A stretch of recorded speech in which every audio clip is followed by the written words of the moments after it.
Yes boss, क्या हाल चाल, कैसे हो आप लोग? I hope you are doing well. I am fine, I am also doing well. और लास्ट क्लास में हमने किया था कॉस्ट ऑफ कैपिटल का कॉस्ट ऑफ प्रेफरेंस शेयर पे खत्म किया था, और उसके अंदर हमने कॉर्पोरेट डिविडेंड टैक्स या डिविडेंड डिस्ट्रीब्यूशन टैक्स की treatment, exam trap, cost of debt के एग्जाम ट्रैप और उसकी ट्रीटमेंट, ऐसा सारा provision, amortization of debt et cetera et cetera, सारे टॉपिक उनसे रिलेटेड जो भी हो सकते थे, चाहे स्मॉल क्वेश्चन में या बड़े क्वेश्चन में आए, वो सब हमने कवर कर लिया है। नाउ सो गाइस, आज क्या करने वाले? आज हम करने वाले कॉस्ट ऑफ इक्विटी।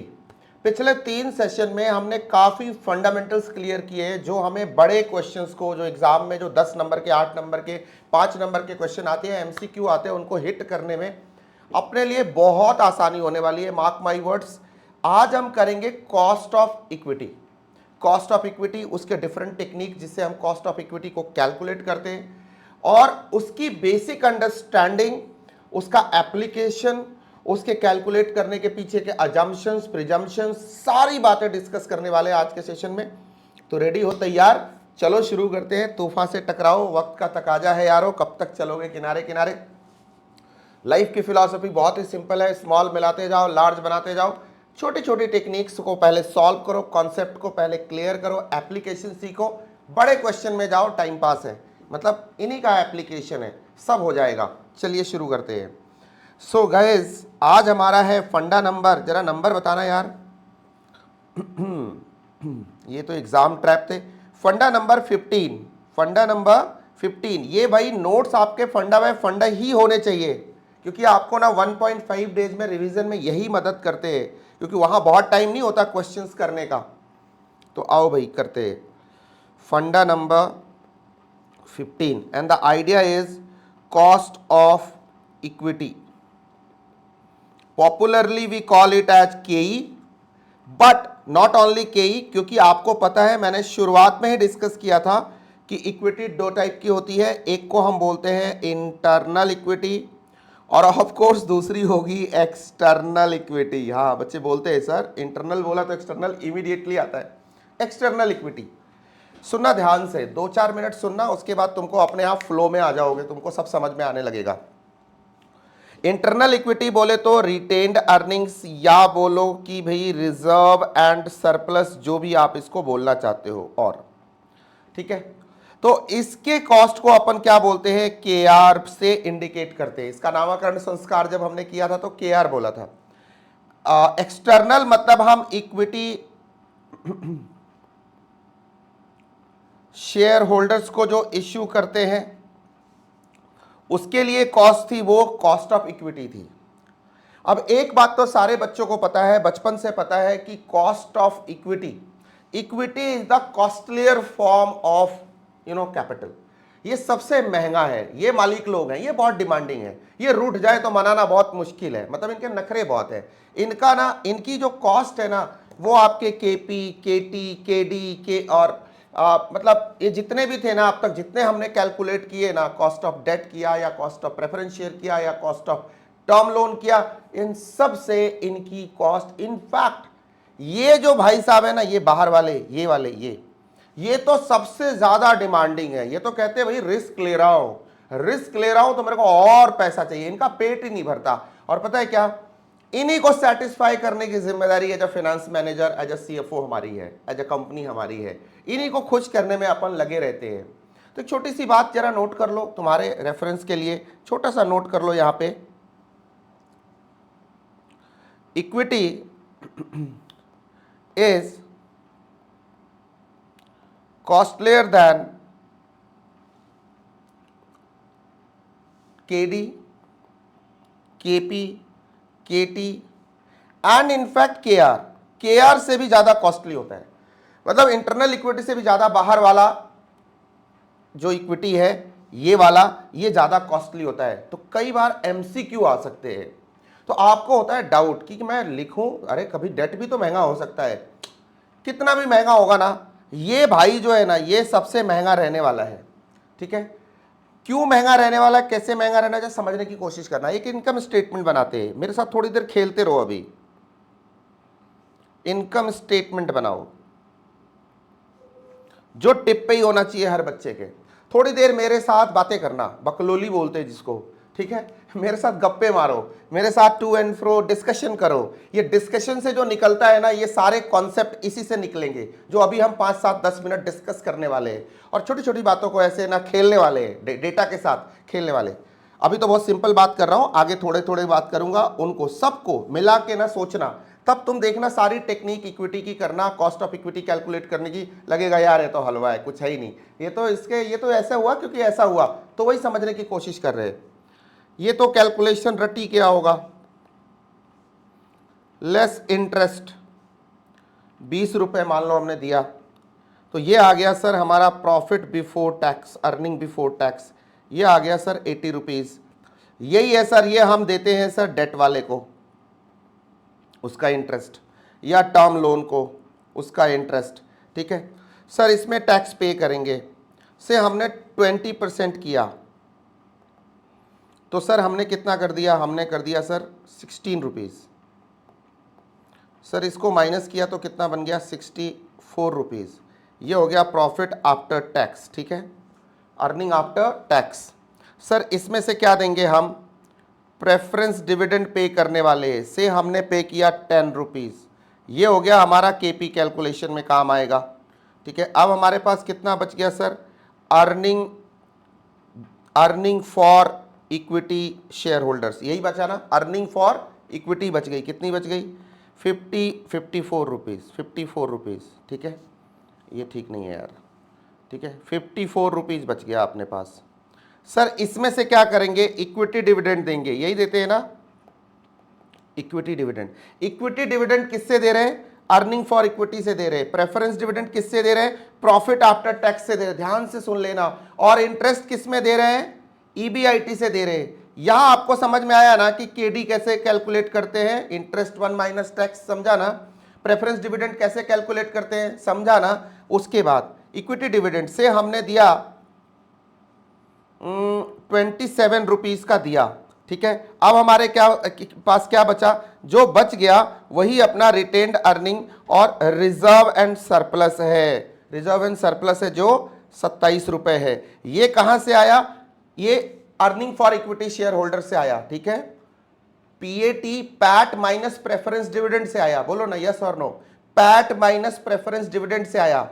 ये दोनों पैसे किसके हैं, इक्विटी वालों के हैं, इक्विटी शेयर होल्डर्स के हैं, बोलो यस और नो, यस और नो। तो अगर मैं तुमसे एक सिंपल सी बात पूछूं, एकदम लॉजिकल बात पूछूं कि बेटा जो तुम रेशियो में रटते हो, रटने की क्या जरूरत है, रिटर्न ऑन इक्विटी क्या होगा, तो आप क्या बोलोगे, सर रिटर्न ऑन इक्विटी क्या होगा, ये भी क्या पूछने की बात है क्या, रिटर्न ऑन इक्विटी होगा, रिटर्न ऑन इक्विटी।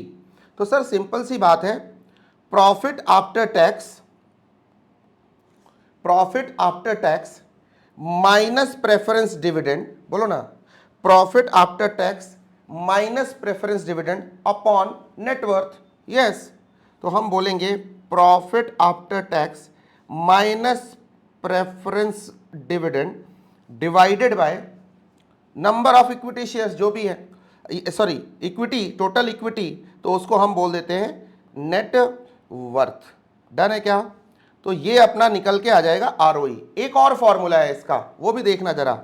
मैंने बोला ईपीएस डिवाइडेड बाय, ध्यान से सुनना, ईपीएस जो वही हुआ, EPS PAT minus preference dividend, वही निकल के आया earning for equity share holders, this is my EPS, earning per share divided bye book value पर शेयर, बीबीपीएस, ये भी निकल के आ जाएगा ना मेरा, रिटर्न ऑन इक्विटी इससे भी निकल के आ जाएगा ना। तो ये वाला फॉर्मूला आपका क्लियर हो गया, ध्यान रखना इसको, ठीक है। रिटर्न ऑन इक्विटी, डन है। एक बात तो समझ में आ गई सर, इससे निकल गया। एक और रेशियो जरा यहां ध्यान से देखना, कुछ भी नहीं है, वो भी इजी है, आपको पता है। एक रेशियो है जिसे हम बोलते हैं डिविडेंड पे आउट रेशियो। कितना आसान है, डिविडेंड पे आउट रेशियो, जरा भी कंफ्यूज मत होना कभी भी लाइफ में। Dividend pay out ratio, dividend क्या पे किया तुमने, 27 रुपए, कितने में पे किया, 54 रुपए से, 54 रुपीज से पे किया, तो क्या हो गया, वो इंटू 100 लगाना यार मैं नहीं करता, इंटू 100 लगा लेना, वो तो कोई बात ही नहीं है, ठीक है। Yes, dividend per share divided by earning per share, बोलो ना यस और no. DPS upon EPS, DPS upon EPS. अब छोटी सी बात जरा ध्यान से सुनिएगा, डिस्कशन चल रहा है, ध्यान से सुनिएगा। ये जो डिविडेंड है ये कब पे करते हैं यार? तो सर ये डिविडेंड तब पे करेंगे ना जब प्रॉफिट आएगा, प्रॉफिट आएगा, इंटरेस्ट देंगे, फिर टैक्स देंगे। टैक्स कब पे करते हैं यार? इनकम के बाद, लास्ट में, ईयर के एंड में। बोलना यस और नो। टैक्स टुक्स भी दे लिया, मतलब एक बात तो क्लियर हो गई कि ये डिविडेंड कब पे करते हैं, ये डिविडेंड कब पे करते हैं? Eight the end of the year, eight the end of year, ठीक है, ईयर, ठीक है। तो इसका मतलब ये जो डिविडेंड है ना, जो डिविडेंड हमें 0 पे गिवन होगा वो वाला डिविडेंड तो नहीं होगा ना। ये वाला डिविडेंड क्या होगा? ये जो 1 पे होगा ना वो डिविडेंड होगा। बोलो यस और नो। इसका मतलब ये जो डिविडेंड है ना, क्या इसको डिविडेंड पर शेयर 1 बोल सकते हैं क्या? डिविडेंड पर शेयर 1 बोल सकते हैं क्या? Eight the end of the year, एक साल पूरा होने के बाद जो डिविडेंड दिया वही तो मेरा डिविडेंड है ना। और ईपीएस, बोलो यस और नो। और इंटू 100 कर लेना, कोई बात नहीं। जरा इसको कैलकुलेट करना यहाँ पे, यहाँ के हिसाब से 27 divided by 54 into 100 is equal to 50%। मतलब तेरा जो डिविडेंड पे आउट रेशियो है, कई जगह सिर्फ पे आउट रेशियो लिखा होगा, पे आउट रेशियो क्या है? 50%। पे आउट रेशियो क्या है? 50%। किसका? किसका? ईपीएस का। किसका? ईपीएस का। Done, easy. अच्छा जी, अब यहां से एक चीज और आता है, इसी स्टेटमेंट से निकल के आता है कि बेटा ये तो पे आउट हो गया और ये क्या हो गया? रिटेन हो गया। तो इसे क्या बोलते हैं? Retention ratio. इसे क्या बोलते हैं? अभी देखना, अभी तो 50% है, तो ये तो कहना आसान है, ये तो कहना आसान है, ये तो कहना आसान है। ये डेटा बदल भी सकता है, ये 5 और 49, 5 एंड 49 भी हो सकता है, ये 49 एंड 5 भी हो सकता है। वो डिपेंड करता है कि भाई डिविडेंड की पॉलिसी क्या है। ये डिपेंड करता है कि डिविडेंड की देने की या रखने की, पैसा रिटेंशन की पॉलिसी क्या है कंपनी की। Are you getting my point?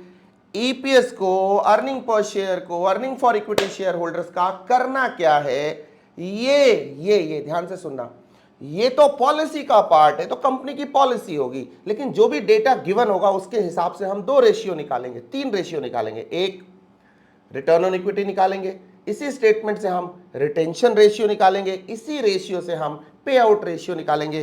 तो यहां देखना जरा, pay out ratio, oh sorry, retention ratio, retention ratio, sorry, retention ratio क्या होगा? रिटेन्ड अर्निंग, जो भी पर शेयर जो भी था, क्या था? 27 डिवाइडेड बाय ईपीएस कितना था? 54 इंटू 100 इज इक्वल टू 50%। यार इसको हम ये भी तो बोल सकते हैं ना, 1 माइनस, देखना ध्यान से, 1 minus P ratio, sorry 1 minus, कहां चला गया पी रेशियो, पे आउट रेशियो, 1 माइनस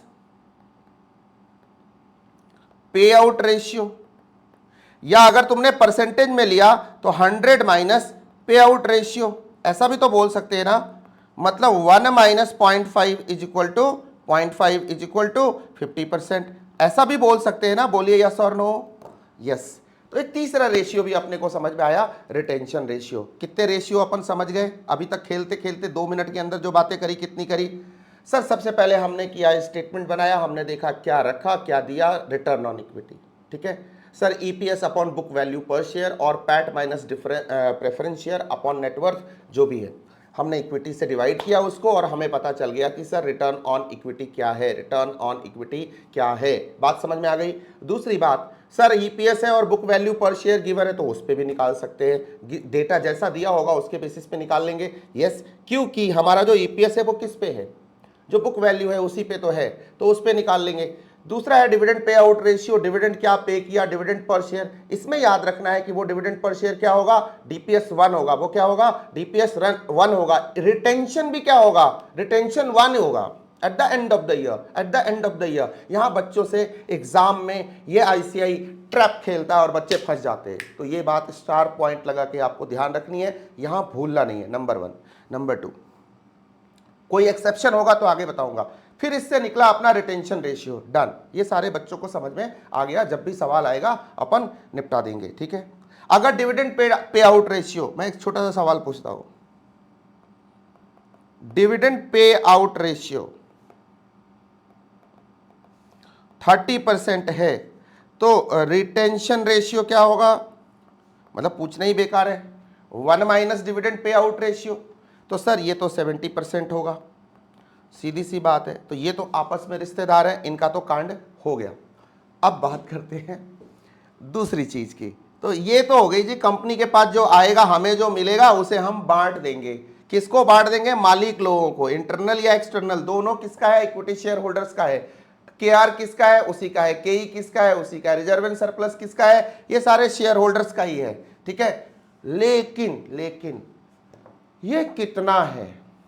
अब ये सवाल उठता है, ध्यान से सुनना, 2 मिनट ध्यान से सुनना, फिर फोकस करना मेरी तरफ एकदम। तेरा हीरो इधर है, तेरा ध्यान किधर है? तुझे सिर्फ मुझे देखना है, ध्यान से देख। मैंने पैसे लगाए इस कंपनी के अंदर, मैंने 10 लाख रुपए का इक्विटी लिया। ये कंपनी है ओटीसी लिमिटेड, कोई बात नहीं। क्या बनाती है? सर ये कैलकुलेटर बनाती है, जीटी वाला, ठीक है। हाँ, कैशियो की तरह ये कैलकुलेटर बनाती है। अच्छी बात है सर। सर इस कंपनी में हमने 10 लाख रुपये लगाने इक्विटी लिए हैं। ओके सर, मुझे रिटर्न क्या चाहिए? मेरे पास आती है कंपनी, वो मेरे से बातचीत करती है, मेरा इंटरव्यू करती है, मेरे बारे में डेटा कलेक्ट करती है। सर आपकी एक्सपेक्टेशन क्या है? क्या पूछ रहा हूं मैं? भाई मेरी तो बहुत है, दे दे यार, घर भर के दे दे, ट्रक भर के भिजवा दे, ठीक है। आपकी एक्सपेक्टेशन क्या है? कॉस्ट ऑफ, क्योंकि आपकी एक्सपेक्टेशन तो मैं तो बोलूंगा बहुत हाई है भाई, ठीक है। इतनी हाई है कि तू दे नहीं पाएगा, लेकिन फिर भी सर आपकी एक्सपेक्टेशन क्या है? 10 लाख रुपए आपसे हमने लिया, हाँ दिल दिया कि नहीं दिया? तो क्या दिया? देना क्या पड़ेगा? लिया 10 लाख, देना क्या पड़ेगा? साहब आप कितने पे खुश हो जाओगे? क्योंकि देखो ऐसा है, इक्विटी शेयर होल्डर को खुश करके रखने का यही काम है फाइनेंस मैनेजर का, यही काम है सीएफओ, यही काम है ऑर्गेनाइजेशन का। नहीं तो वो श्राप दे देगा, जा तेरे को कीड़े पड़े, फिर वो मुश्किल हो जाएगा, ठीक है। इसको नाराज नहीं करने का भाई, इसको दुखी नहीं करेगा, मालिक लोग हैं। ओके कोई बात नहीं, सुनो इसकी एक्सपेक्टेशन क्या है और कैसे पता करेंगे कि इसकी एक्सपेक्टेशन क्या है? इसके लिए बहुत सारी टेक्निक है, इसके लिए पूरा एकदम रिसर्च मेथोडोलॉजी है, ठीक है। इसमें तो बहुत कुछ होता है, इंटरव्यूज, ये वो आइडिया लेते हैं। लेकिन एक बेसिक साइंस क्या कहता है? Science, scientific. सर ये क्यों बता रहे हो? क्या हमें तय करना है? यस, पूरे सिलेबस में करना है। तो पहले सुन लेना, मुझे पता है तुम्हारे दिमाग में होगा सर बोलेंगे कॉस्ट ऑफ इक्विटी, ये 6 टेक्निक होती है बेटा, डिविडेंड प्राइस अप्रोच, ये ना इक्विटी, मतलब सर शुरू हो जाएंगे ये ईपीएस अर्निंग पर शेयर, इसके हिसाब से निकालते हैं, ये ग्रोथ लगा के निकालेंगे, फिर सीएपीएम होगा, फिर होल्डिंग पीरियड रिटर्न होगा, ठीक है, और बस अपना काम हो जाएगा। ये सब डिस्कस करने की जरूरत ही क्या है? लेकिन जरूरत से जरूरत है। सुनो, ये पैसा है, what is the cost of this money, what is the price of this money? ये पैसा फ्री में तो नहीं आता ना, दिस इज नॉट फ्री ना। तो क्या है? Interest is the price of money. ये बात तो इकोनॉमिक्स है, भूलना मत। तो ये जो बंदा है, से ये बंदा कोई मिस्टर पीजी है, मिस्टर पप्पन गुलिया, मतलब नाम रख दिया मैंने, एक एमएलए है हरियाणा में, नाम रख दिया मैंने मिस्टर पीजी। मिस्टर पीजी की एक्सपेक्टेशंस हैं। अब पहली एक्सपेक्टेशन ध्यान से सुनना, मैं तय कर रहा हूं इनका रेट। ये जैसे जैसे नजर बदले, नजारे बदले, इंडस्ट्री के इशारे बदले और मिस्टर पीजी के एक्सपेक्टेशन बदले, ध्यान से सुनना। तो मिस्टर पीजी ने कहा कि ये पैसा अगर मैं किसी गवर्नमेंट सिक्योरिटी में लगा दूं या किसी गवर्नमेंट बॉन्ड में लगा दूं या ये पैसा मैं किसी बैंक में एफडी कर दूं, बैंक का एफडी तो फिर भी इसमें रिस्क होता है, इसको छोड़ो, मतलब गवर्नमेंट सिक्योरिटी और बॉन्ड में लगा दूं तो ये पैसा मेरा सेफ है। कैसा है? सेफ है। तो जहां, ध्यान से सुनना, मतलब रिस्क कम है, लेस रिस्क, या मैं बोलूं जीरो रिस्क, बोलो यस और नो। तो जहां पैसे पे मुझे पता है कि फिक्स्ड एकदम, ये तो पैसा डूबने वाला नहीं है, बिल्कुल डूबने वाला नहीं है, तो गवर्नमेंट ने कहा देखो भाई गवर्नमेंट बॉन्ड है, तुमको मैं 5%, मतलब हाँ 5% तुमको मैं दूंगा इस पे। तो मिस्टर पीजी की एक्सपेक्टेशन क्या हो गई कि यार इतना तो गवर्नमेंट भी दे रही है बॉन्ड्स में, गवर्नमेंट बॉन्ड में, गवर्नमेंट सिक्योरिटीज में भी मुझे तो इतना मिल ही जा रहा है बॉन्ड्स में 5%, ये मेरा तो minimum required rate of return है। ये क्या है? मेरी मिनिमम एक्सपेक्टेशन है, ये मेरी मिनिमम एक्सपेक्टेशन है। ध्यान से सुनना, कितनी है?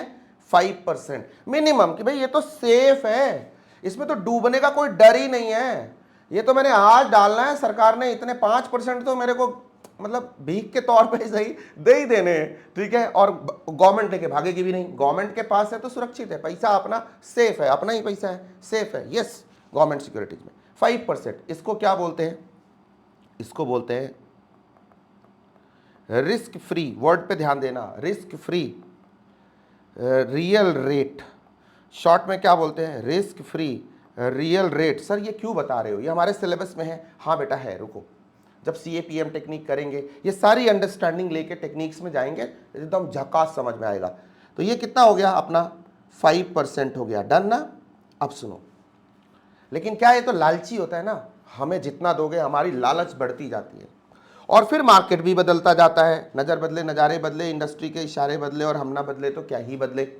अब ध्यान से सुनो, अब मिस्टर पीजी को याद आता है कि यार ये 10 लाख रुपए अगर मैं तेरे को दूंगा, मतलब OTC लिमिटेड को दूंगा, और तेरे को ना देके अगर मैं मार्केट में अगर मैं इसको परचेज करने में यूज करूं, कोई सामान खरीदना है मुझे आज, ध्यान से सुनना, से आज एक कार खरीदनी है, 10 लाख की कार आज आ रही है, बताओ भाई 1 साल बाद कितने की आएगी?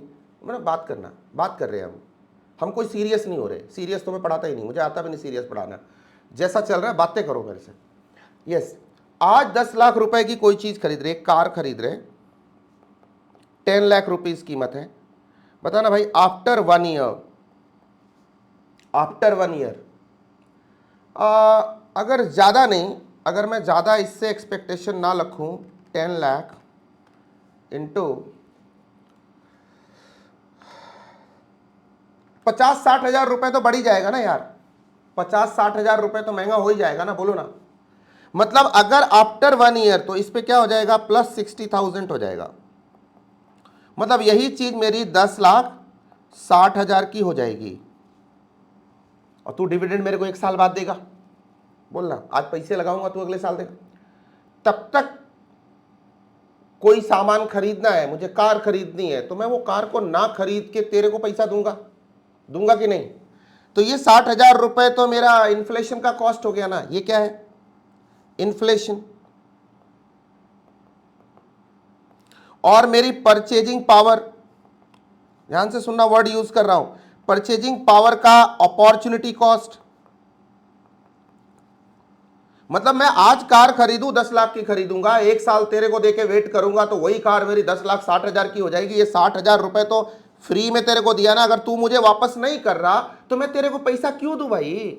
सोच के देखो, क्यों दूं? मतलब 6% तो ये हो गई, तो उसका मुंह और बड़ा हो गया, हाँ अब मुझे और ज्यादा दो, 5% तो फ्री के आते हैं, और मैं 10 लाख रुपए तुम्हें दूंगा। ये इन्फ्लेशन या परचेजिंग पावर को जो मैंने फॉरगो किया, जो मैंने सेक्रीफाइस किया, ये मेरा सेक्रीफाइस है, बोलना यस और नो।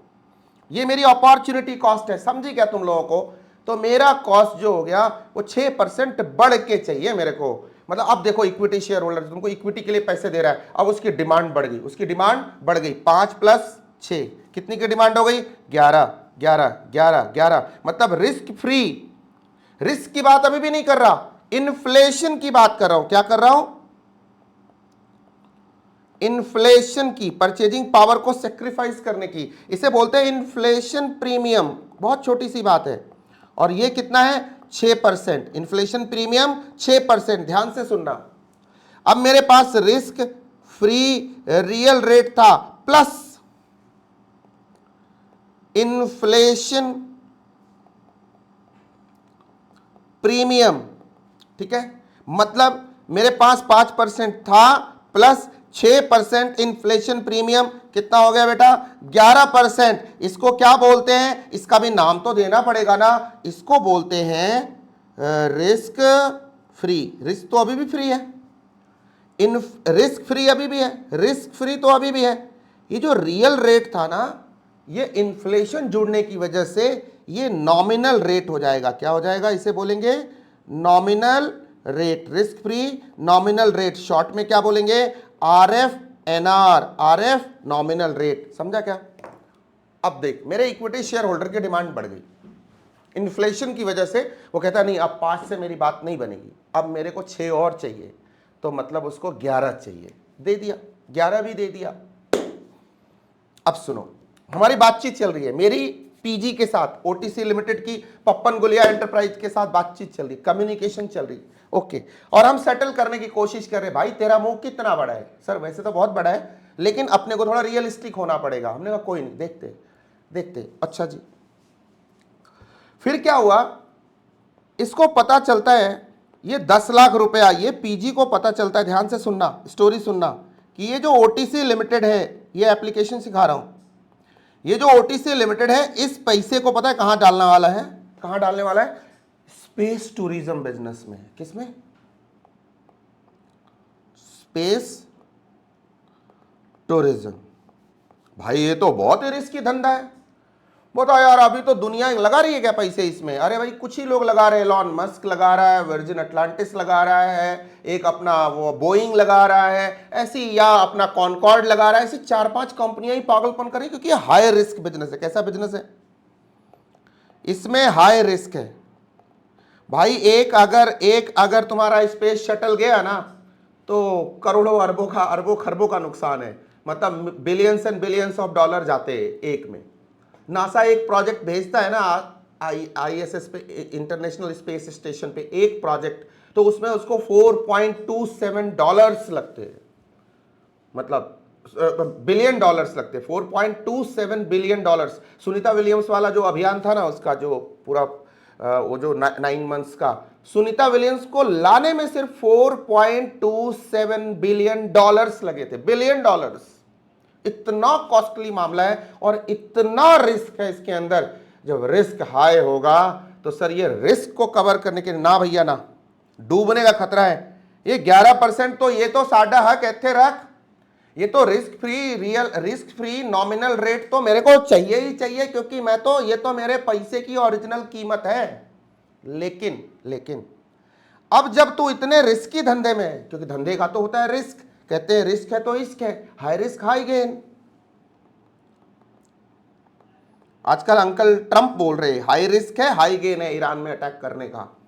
नहीं मतलब पूरी दुनिया बदल के रख देंगे, नहीं तो हम ही बदल जाएंगे, ठीक है, या तो हम सुपर पावर रहेंगे या नहीं रहेंगे, एक बार की लड़ाई लड़ लेते। बात समझ में आई क्या? High risk high gain. But अब जब मैंने स्पेस टूरिज्म का धंधा बोला है, उसके तो कान खड़े हो गए। मैंने कहा भाई ना ना ना ना, पैसे तो मैं ऐसे 11% पे तो मैं नहीं लगाऊंगा, रिस्क इन्वॉल्व है। क्या इन्वॉल्व है? रिस्क। मेरे को लगेगा एक चीज तुमको देना पड़ेगा, उसको बोलते हैं रिस्क प्रीमियम। अब मैं बोलता हूं माई बाप, और बता दो क्या चाहिए तुमको।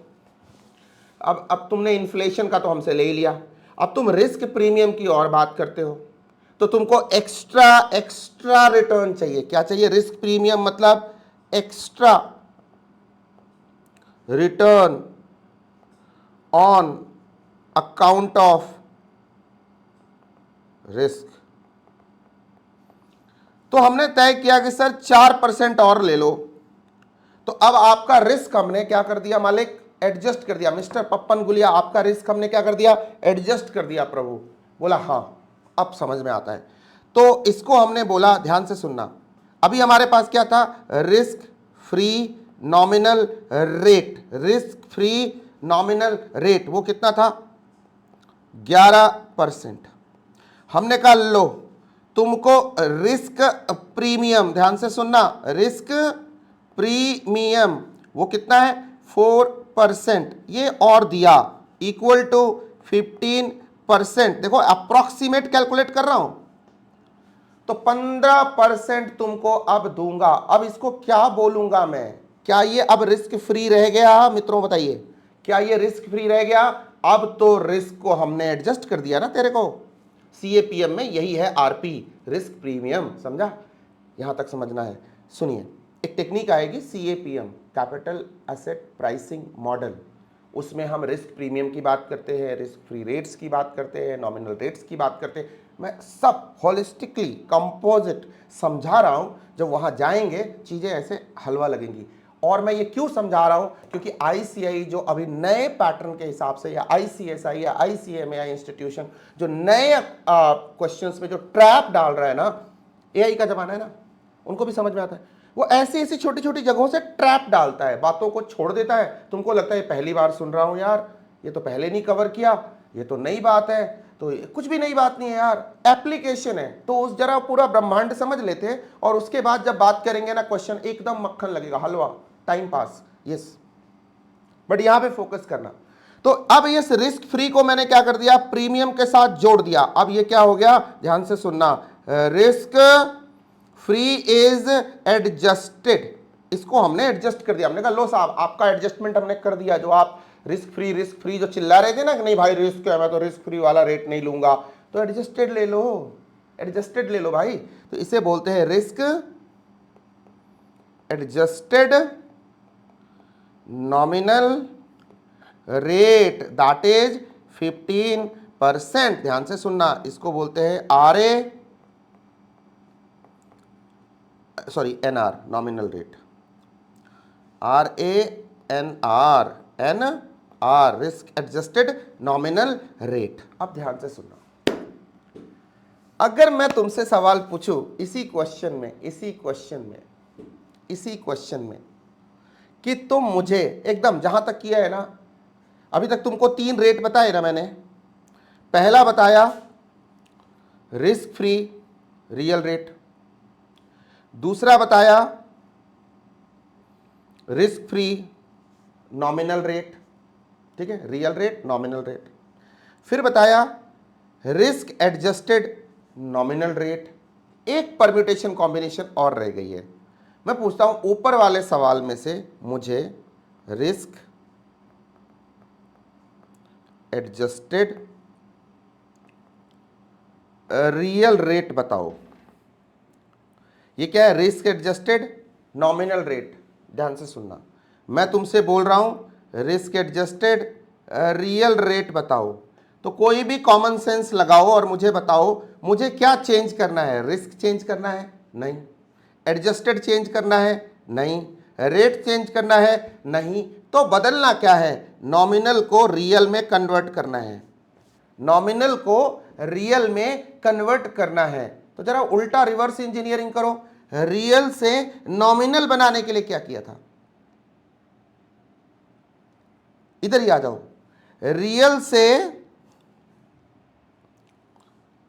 रियल से नॉमिनल बनाने के लिए क्या किया था? इन्फ्लेशन प्रीमियम को ऐड किया था। बोलो यस सर नो।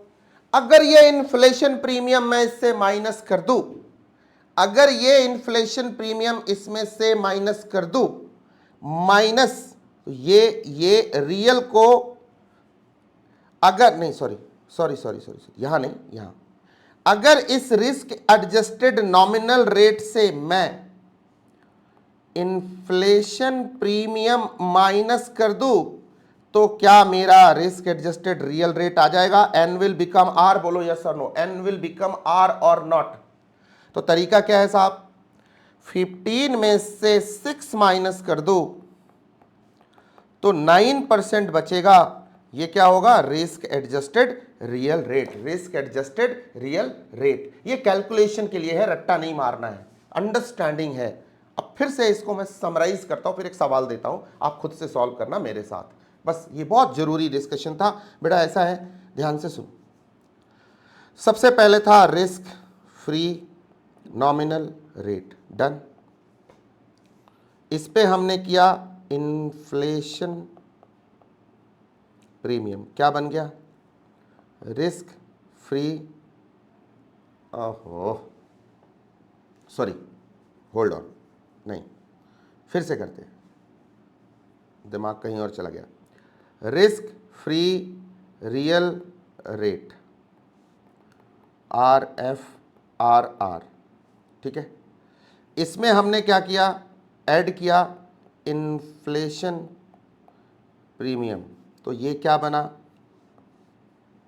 ये बन गया रिस्क फ्री नॉमिनल रेट, ठीक है। इसमें हमने ऐड किया रिस्क प्रीमियम, तो ये क्या बन गया, ये बन गया risk adjusted nominal rate.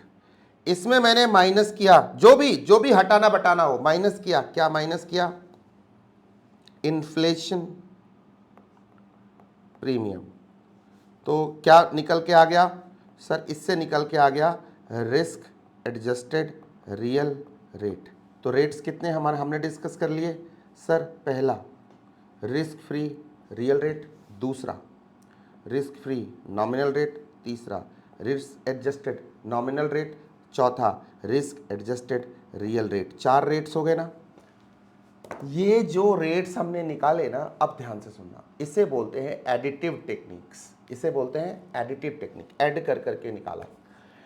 But एक छोटा सा लोचा है। लोचा क्या है, ध्यान से सुनना।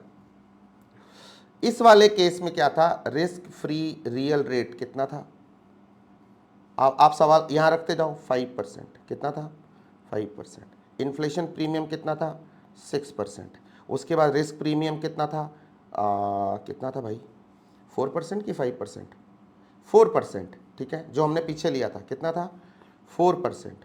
तो इससे हमारा रिस्क एडजस्टेड नॉमिनल रेट कितना बना था, 6, 5, 11, 4, 15%। डन ना, ये बना था।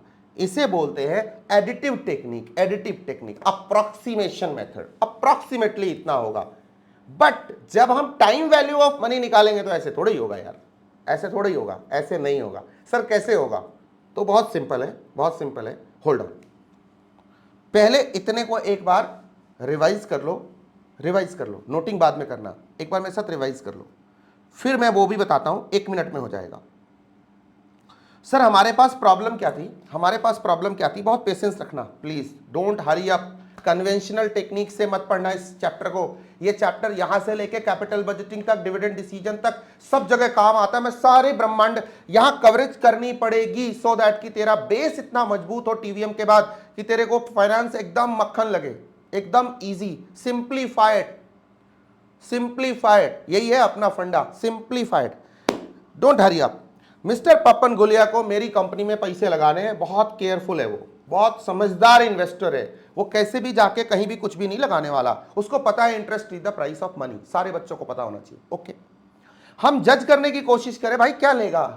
वो कह रहा है भाई जितना तू रिस्क लेगा, जितना मेरा अपॉर्चुनिटी कॉस्ट होगा, और जो मुझे एक्चुअली बेस रेट मिलता है वो सब जोड़ जाड़ के मुझे चाहिए होगा। मैं तो डिमांडिंग हूं, ये दिल मांगे मोर, तो उसका मोर बनाते हैं। पहले उसने बोला गवर्नमेंट सिक्योरिटीज में मेरे को 5 पैसा मिलता है, तो 5 पैसा तो चाहिए ही चाहिए, इसको बोलते हैं रिस्क फ्री रियल रेट। फिर उसने बोला कि भाई मैं तो अपना परचेजिंग पावर लूज करूंगा, तेरी वजह से नुकसान करूंगा, eight the end of the year मेरे को 60,000 रुपए का नुकसान होगा, 10 लाख तेरे को देकर के, 6% ये भी बनता है मेरा। तो बोला कोई बात नहीं, तेरे को इन्फ्लेशन प्रीमियम भी देता हूं 6%। इन्फ्लेशन प्रीमियम हमने रिस्क फ्री रियल रेट में जोड़ दिया, तो बोला रिस्क फ्री नॉमिनल रेट। अब तक सबको याद हो गया होगा।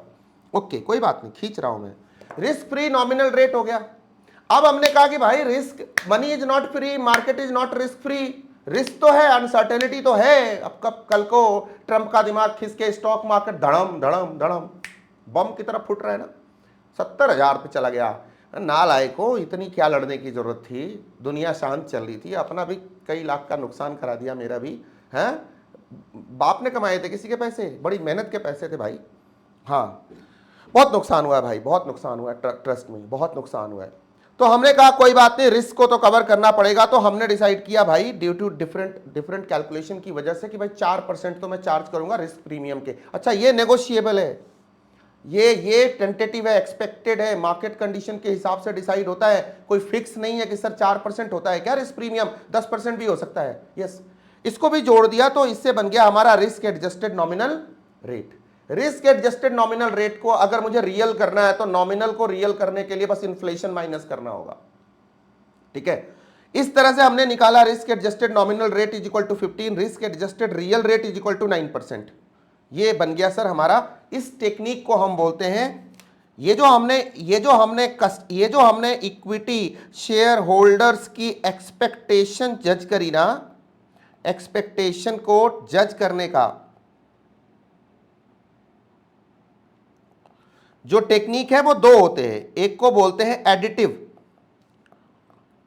एडिटिव टेक्निक, ऐड किया ना, यहां पे ऐड कर करके निकाला ना, एडिटिव टेक्निक बोलते हैं। और दूसरे को बोलते हैं जो टीवीएम वाला टेक्निक है, क्योंकि इसमें टाइम वैल्यू ऑफ मनी तो लगा ही नहीं ना, फाइनेंस का तो बेस ओरिजिनल तो वही है ना, ये अप्रॉक्स होता है, अप्रॉक्सीमेशन। ये प्लस प्लस करके थोड़ी इंटरेस्ट कैलकुलेट करते यार, अब तक किया है क्या तुमने टीवीएम के अंदर? नहीं, टीवीएम में क्या होगा, मल्टीप्लाई होगा से। फॉर एग्जांपल, रुको ध्यान से सुनो, अगर मैं बोलता हूं मेरा रिस्क फ्री रियल रेट 10% है, मेरा inflation premium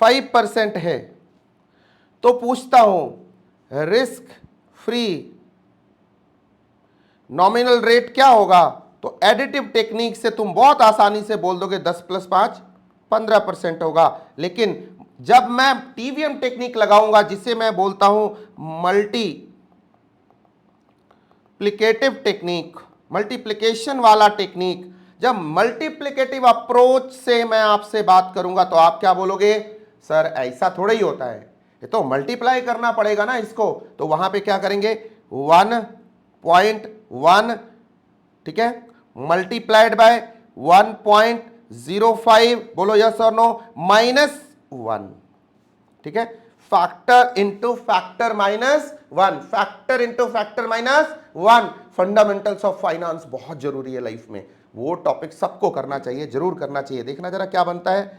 1.1 multiplied by 1.05 is equal to इतना, -1 इज इक्वल टू 15.5%, 15.5%। ये ओरिजिनल रेट है, ये मार्केट का ओरिजिनल रेट है। तो अभी समझ में आ गया, सिंपल तरीके से शुरू हुए थे, आप आगे से क्या करोगे, ये टेक्निक का इस्तेमाल नहीं करोगे, ये गेस वर्क करने के लिए है बस, कि 15% के आसपास आएगा, प्लस या माइनस, माइनस तो आएगा नहीं, प्लस में ही जाएगा। तो रियल रेट क्या होगा, रिस्क फ्री नॉमिनल रेट जो रियली क्या होगा, 15.5% होगा। अच्छा जी, फिर कोई आता है मेरे पास, वो कहता है ना ना ना ना, मेरे को तो रिस्क प्रीमियम भी चाहिए। मैंने कहा कितना चाहिए? उसने बोला भाई 6%, वो भी चाहिए। अब ले लो, कर लो बात। अब ये कह रहा है भाई ध्यान से सुनो, तो 6% मतलब अब तू रिस्क एडजस्टेड नॉमिनल रेट की बात कर रहा है? मैंने कहा हाँ, रिस्क प्रीमियम चाहिए मेरे को। तो बोला कैलकुलेट कर भाई फिर तो risk adjusted nominal rate is what, 15.5। तो क्या करेंगे, 1.155 multiplied by 1.06 and -1 is equal to, करते हैं 1.155, सही किया ना, 15.5% into 1.06 is equal to -1 is equal to 22.43% is the answer. नहीं तो अगर मैं एडिटिव टेक्निक से जाता तो मैं क्या करता, ले भाई 6 और जोड़ दिया, यहां पे 21% हो गया। देखा क्या? तो अब हमारा टेक्निक क्या है, मल्टीप्लिकेटिव टेक्निक है, मल्टीप्लिकेटिव टेक्निक है। एडिटिव टेक्निक अप्रोक्सीमेट टेक्निक होती है। यहां तक भी आ गए? मतलब अगर रिस्क फ्री रियल रेट को, अगर मुझे रिस्क फ्री नॉमिनल रेट में कन्वर्ट करना है तो इन्फ्लेशन प्रीमियम के परसेंटेज को फैक्टर से मल्टीप्लाई कर लूंगा, फैक्टर इंटू फैक्टर -1, कंपाउंडिंग करनी पड़ेगी। बोलो यस और नो, कंपाउंडिंग करनी पड़ेगी। समझ में आ गई बात? डन। अच्छा यार, अब इसका जरा रिवर्स टेक्निक बताता हूं, इसको उल्टा करते हैं। ये तो हमने कंपाउंडिंग करके निकाला, ये तो हमने क्या किया, कंपाउंडिंग किया। ठीक है, एक और सवाल देता हूं। मान लो risk free real rate is equal to 10%, inflation premium is equal to 5%, and क्या बोलते हैं, risk premium is equal to 5%। तो मुझे रिस्क एडजस्टेड नॉमिनल रेट बताओ। मुझे पता है एडिटिव टेक्निक से क्या होगा, 20%। मुझे मल्टीप्लिकेटिव टेक्निक से बताओ। चलो इसको पहले सॉल्व करो फिर बात करते हैं, इसको सॉल्व करो फिर बात करते हैं। रुक जाओ, नोटिंग बाद में कराता हूं, पहले इसको सॉल्व करो फिर बात करते हैं। सर बहुत ही सिंपल है ना, इसका फैक्टर होगा 1.1, इसका होगा 1.05, इसका होगा 1.05 और इन सबको मल्टीप्लाई करके -1 कर देंगे। बोलो ना यस और नो। यस, तो करते हैं ना। 1.1 multiplied by 1.05 into 1.05 is equal to इतना -1 इज इक्वल टू 21.275, मतलब 21.28%। यस और no. This is my risk adjusted nominal rate, risk adjusted nominal rate. बहुत सिंपल। अब मैं दूसरी बात कह रहा हूं, अब मैं रिवर्स इंजीनियरिंग कर रहा हूं। ये तो तुमने बेटा कर दिया कंपाउंडिंग, अब जो बोल रहा हूं वो इससे भी आसान है, जो बहुत आसानी से आप कर सकते हो। बेटा ध्यान से सुनना, सारे लोग ध्यान से सुनना, वो एकदम कैलसी लेके बैठे रहो, कोई इधर उधर नोटिंग वोटिंग बाद में कर लेना, कैलसी लेके बैठे रहो, सुनो ध्यान से। अब मैं उल्टा बोलता हूं, जो आईसीआई करता है रिवर्स इंजीनियरिंग, रिवर्स इंजीनियरिंग, मुझे नहीं पता अगले अटेम्प्ट में क्या क्वेश्चन आएगा, जो भी ट्रैप्स है मैं सब करवा रहा हूं। और इंस्टीट्यूट की अजम्पशन है कि जब ये टॉपिक आप कर रहे हो ये चीज आपको कैलकुलेट करनी आती है, ठीक है। सुनो ध्यान से, इसलिए मैंने वो लास्ट क्लास में भी इंस्टीट्यूट के और एग्जाम्स के ट्रैप करवाए थे, कॉर्पोरेट डिविडेंड टैक्स में भी ट्रैप्स कराए थे, ठीक है। क्योंकि फाइनेंस में लॉ के प्रोविजंस थोड़े ही लगते हैं, वो तो सवाल में जब दे देगा तो दे देगा, हमको तो सवाल उसकी फेस वैल्यू पे रीड करके सॉल्व करना होगा। यस और नो। यस, मैंने तुमको दिया रिस्क एडजस्टेड नॉमिनल रेट और तुमको पता है 21.28%, ठीक है मालिक। अब देखना, मैं इसमें रिवर्स जा रहा हूं, मैं बोलता हूं बेटा रिस्क एडजस्टेड रियल रेट निकाल। तो पहले हमने क्या किया था, नॉमिनल को रियल में करने के लिए क्या किया था, माइनस कर दिया था इन्फ्लेशन प्रीमियम को। बोलो यस और नो। मतलब 20 में माइनस कर दिया था 5 को, तो निकल गया था 15%। बोलो यस और नो। उस हिसाब से ये 5% है, तो एडिटिव टेक्निक के हिसाब से 15% निकलेगा, जो अप्रॉक्सीमेट है, जो रॉन्ग है। लेकिन अगर इसको रिवर्स जाना हो, अगर हमें मल्टीप्लिकेटिव टेक्निक से रिवर्स जाना हो, इससे सॉरी, अगर रियल टू नॉमिनल जाना था तो क्या करते थे, कंपाउंडिंग, ठीक है, डन। लेकिन अगर मुझे नॉमिनल टू रियल जाना हो तो क्या करेंगे, डिस्काउंटिंग। क्या करेंगे, डिस्काउंटिंग। ध्यान से सुनना, हमें जो मिलेगा उसे करेंगे डिस्काउंट। रिवर्स जाना हो तो पीछे की तरफ उसको खींचना है, उसकी पैर को पकड़ के खींच के गिरा देना है, उसको गिराना है। भाई तू कितना गिर सकता है वो देखना चाहता हूं। ये कहता है मैं 5% गिरने को तैयार हूं, तो गिर। तो कितने में 5% गिरेगा, 21.28 में 5% गिरेगा। रुक, तो देख ये क्या हो गया, 1.2128 इसमें गिराएंगे, डिवाइडेड बाय, डिस्काउंटिंग में तो डिस्काउंट करते हैं, 1.05 और इस फैक्टर को माइनस करेंगे 1 से। Factor divided by factor minus factor divided by factor minus 1। जरा करना यार। तो मतलब किसी भी चीज को किसी से हटाना हो, पीछे की तरफ उसकी पैर को खींच के उसको गिराना हो, तो क्या करेंगे, डिस्काउंटिंग करेंगे। और आगे बढ़ाना हो, कंपाउंडिंग करेंगे। बोलो यस और नो। सिंपल है, सिंपल है। तो रेट्स निकालने के लिए टेक्निक यूज करेंगे। रुकिए, करते हैं इसको। यहां पे 1.2128 divided by 1.05 is equal to इतना -1 इज इक्वल टू 15.5%। 15.5% मित्रों, 15.5%। यहां भी तो कैलकुलेट किया था ना हमने, ठीक है। 15.5% जब इसको कैलकुलेट किया होगा, ठीक है, 15.5%। तो तेरा risk adjusted real rate is equal to 15.5%। अभी समझ में आ गया कि जब हमें आगे बढ़ना है, रिस्क फ्री को रिस्क एडजस्टेड करना है, कंपाउंडिंग, रियल रेट को नॉमिनल रेट करना है, कंपाउंडिंग, नॉमिनल को रियल करना है, डिस्काउंटिंग। जितने से करना है उतने से करना है, ठीक है। नॉमिनल को रियल करने के लिए क्या करते हैं, इन्फ्लेशन प्रीमियम को डिस्काउंट करेंगे। अच्छा, रिस्क एडजस्टेड को रिस्क फ्री करने के लिए क्या करेंगे, रिस्क प्रीमियम को डिस्काउंट करेंगे। डन है ना, इतनी बात दिमाग में आ गई ना। नोट्स लिखने की जरूरत है क्या, बिल्कुल नहीं, बिल्कुल नहीं। इसके हर बात को नोट्स नहीं लिखते, कैलकुलेशन के टेक्निक को डेवलप कर लेते हैं। तो दो टेक्निक हो गई, आगे बढ़ना है, आगे बढ़ना है। हिंट कर रहा हूं, फिर से बोल रहा हूं, अगर रिस्क फ्री को रिस्क एडजस्टेड करना है तो क्या करेंगे, कंपाउंडिंग। अगर रिस्क एडजस्टेड को रिस्क फ्री करना है तो क्या करेंगे, डिस्काउंटिंग। मतलब यहां फैक्टर इंटू फैक्टर -1 और यहां फैक्टर डिवाइडेड बाय फैक्टर -1। बेटा बोलो, इतना सिंपल कौन ही बनाएगा यार, कितना सिंपल बना दिया, कितनी बार रिपीट कर दिया।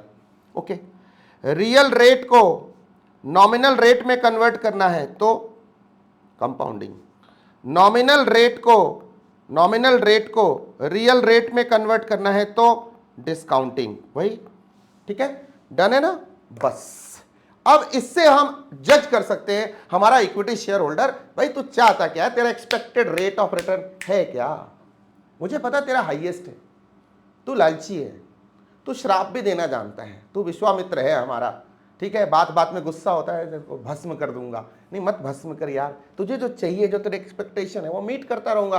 तेरा वेल्थ मैक्सिमाइजेशन ऑब्जेक्टिव है, हमारा भी वही है, we match with each other. Yes और नो, डन ना बेटा। एकदम कंक्लूड करने का, आओ एक छोटा सा सवाल देता हूं, ये करो फिर नोटिंग करना।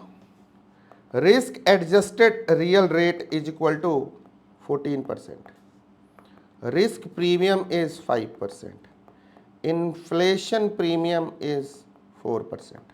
आपको बताना है रिस्क फ्री नॉमिनल रेट। बताइए, स्क्रीन लॉक कीजिए और यहाँ पे मित्रों आपको मुझे देना है फुल स्क्रीन, या सॉल्व कीजिए, प्लीज सॉल्व कीजिए, फिर बात करेंगे, नहीं तो बात नहीं करेंगे। हो रहा है, लग रहा है हो जाएगा, पॉज करके करना है, बहुत ही सिंपल है यार। ये देखो जरा, हमारे पास क्या है, रिस्क एडजस्टेड रियल रेट है ना, हमें निकालना क्या है, रिस्क फ्री नॉमिनल रेट।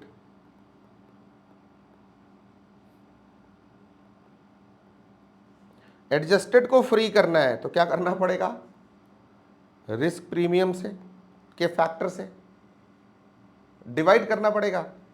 पीछे खींचना है, पैर पकड़ के गिराना है, इसको खींचना है, टांग खींचनी है इसकी। और फिर रियल को नॉमिनल करना है तो इनटू इन्फ्लेशन प्रीमियम करना पड़ेगा। यस ना, इसमें अगर इन्फ्लेशन प्रीमियम को माइनस कर दे, सॉरी मल्टीप्लाई कर दे और इसके फैक्टर से डिवाइड कर दे तो काम हो जाएगा या नहीं।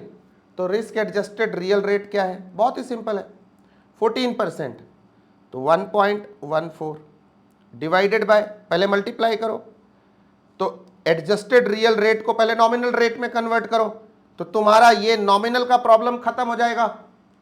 तो मल्टीप्लाई करो जरा, इन्फ्लेशन प्रीमियम क्या है 4%, तो 1.04, तो ये हो गया ना रिस्क नॉमिनल रेट। अब फ्री एडजस्टेड को फ्री करना है तो फ्री करने के लिए फिर फ्री करना पड़ेगा, उसको डिवाइड करना पड़ेगा, डिवाइडेड बाय फैक्टर 5%,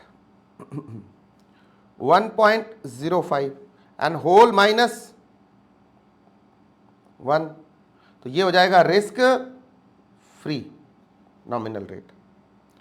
करना यार 1.14 इंटू 1.04 इक्वल टू इतना divided by 1.05 is equal to 12.9 something like that, 12.9 सही है ना, 12.91 -1 इज इक्वल टू 12.91।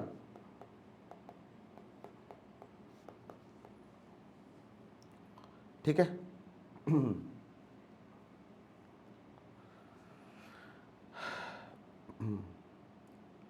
और इससे मैं बोलूं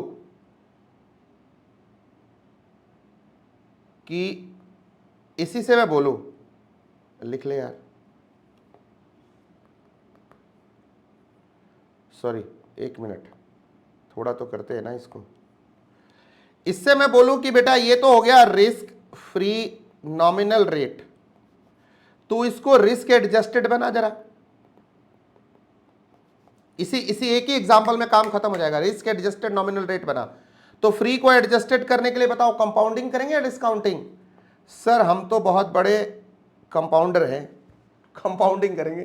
फ्री को रियल एडजस्टेड में ले गया, मतलब 1.1291 ये तो है ही, इसमें मल्टीप्लाई करेंगे क्या एडजस्ट करने के लिए, risk premium RP, and RP का फैक्टर, आरपी इज 5%, तो मतलब आरपी जो 5% है, मतलब इसके फैक्टर को मल्टीप्लाई करना है 1.1291 इंटू 1.05 माइनस 1, तो करना यार,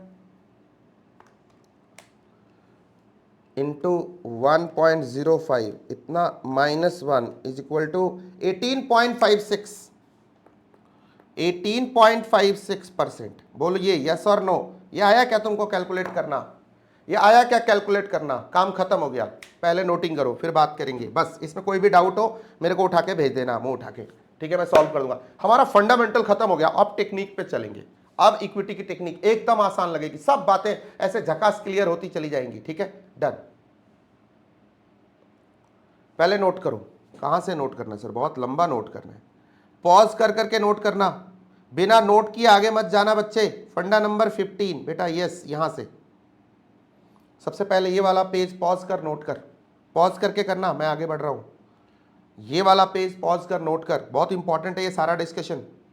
ये पूरा कचरा इकट्ठा करके रखना है अपने नोट्स में, काम आएगा यहां से फाइनल तक, यस एएफएम तक काम आने वाला है ये। फिर ये वाला नोट कर, फिर पॉज कर, फिर ये वाला नोट कर, फिर पॉज कर, फिर ये सॉल्व कर, किया होगा, ठीक है, ये नोट कर, फिर पॉज कर, दोनों टेक्निक को यूज़ कर, डन।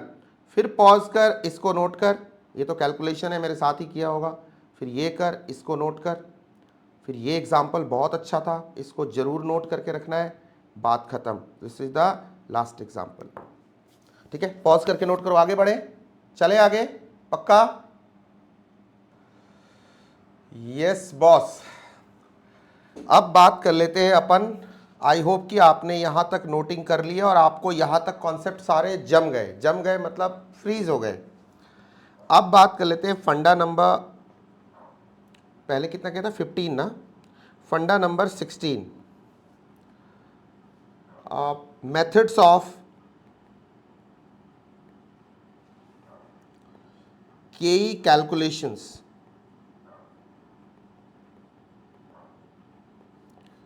ब्रॉडली अपने पास 6 टाइप के मेथड्स हैं, एक एक करके बात करेंगे, बट पहले ये नोट आराम से तैयार करो मेरे साथ। पहले को हमने बोला dividend price approach,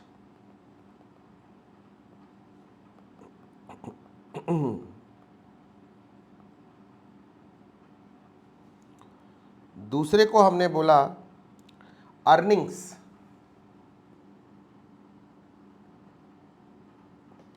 price approach,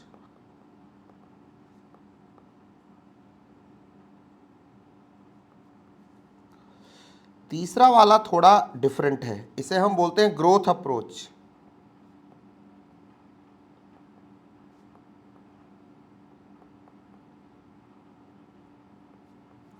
और ऑफ कोर्स जब मैं ग्रोथ की बात कर रहा हूं तो डिविडेंड पे भी ग्रोथ हो सकता है और अर्निंग्स पे भी ग्रोथ लग सकता है, ठीक है, दोनों के साथ ग्रोथ जोड़ देंगे तो फर्दर ये 2 टाइप के हो जाएंगे।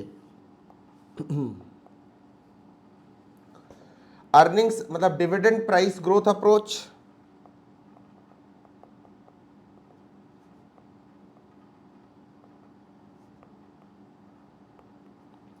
और अर्निंग्स प्राइस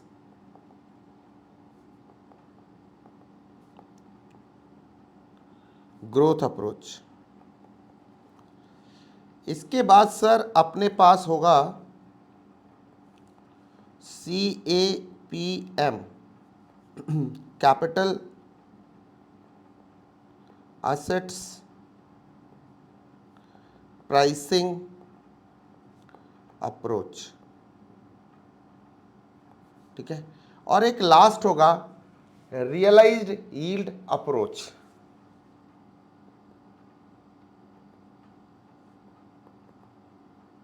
बहुत ही सिंपल होगा ये वाला, ये सारे ही सिंपल है, किसी में कोई दम नहीं है, क्योंकि इसका बैकग्राउंड अपने को पता है। डिविडेंड और अर्निंग्स नाम से ही समझ में आ रहा होगा क्या अप्रोच है, ठीक है।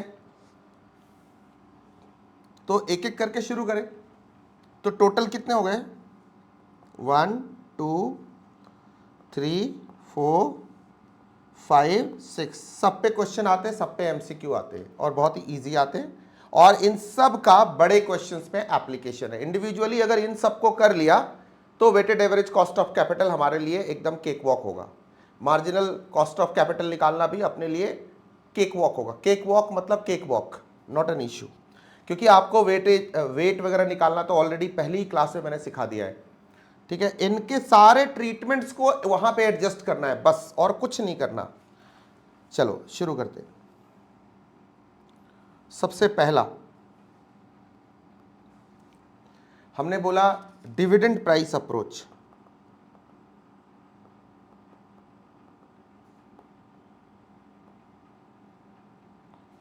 और इसी का एक नाम है डिविडेंड वैल्यूएशन अप्रोच।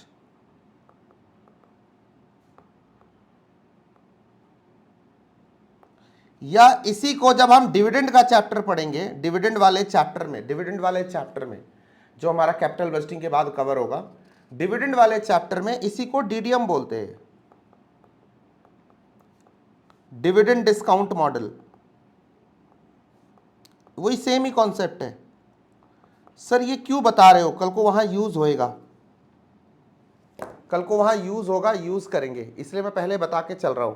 दिमाग के कोने में बैठा होना चाहिए कि ये वही चीज है, उसको किया, इसको किया तो उसको भी किया, काफी बातें सेम होंगी। सो कैसे कैलकुलेट करते हैं? एक छोटा सा एग्जांपल देता हूं, जरा ध्यान से सुनना, बनाना पड़ेगा।